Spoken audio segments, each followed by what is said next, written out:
ஒருவன் ஒருவனுக்கே நீ நதி போல ஓடிக்கொண்டீர். எந்த பேர் வைக்கும் வெற்றிகள் பேர் வைக்குமே, உன்னை உள்ளத்தில் பூர் வைக்குமே.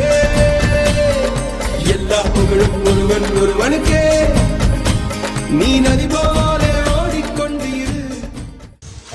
நம்ம எல்லாம் ஓட உடச்சிட்டோமே, ஐயோ என்ன பண்ண டீச்சர் வந்து திட்டுவாங்களே. எனக்கு ஒரு யோசனை வருது. என்ன யோசனை?